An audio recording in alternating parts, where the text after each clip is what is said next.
JY's TV, would you consider getting a flat on leasehold to start you off on the property ladder? So let's say, for example, you've got 20 grand as a deposit and that can get you a flat. But 20 grand for a deposit is not enough to get you a 3-bed house. Let's say a 3-bed house, you need, I don't know, 30 grand as a deposit.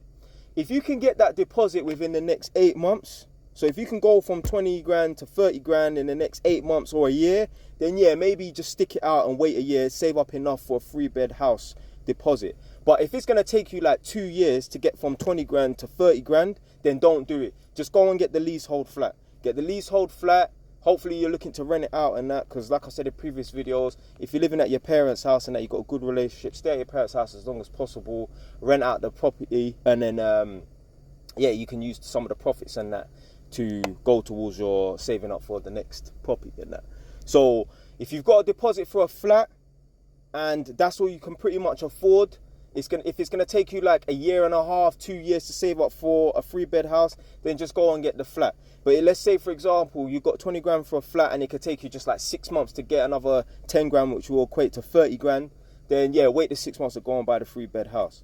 Because you know, there's a number of problems that come with leasehold flats and that. Obviously, I've got 3, but you know, if I could have bought houses and that, which I could have and that, you know, it's better to just buy houses. With leasehold flats, you've got service charge. There's certain things you want to avoid as well.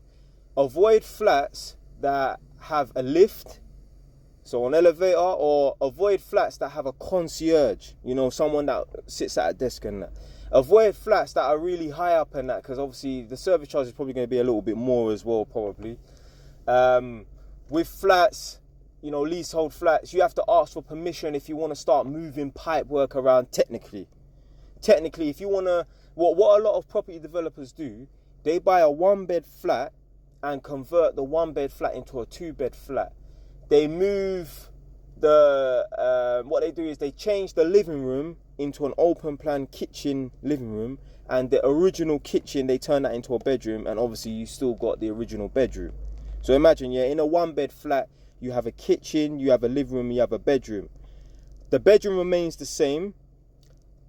The living room, they convert that into a kitchen / living room. So open plan kitchen, living room. And the original kitchen, they turn that into a bedroom.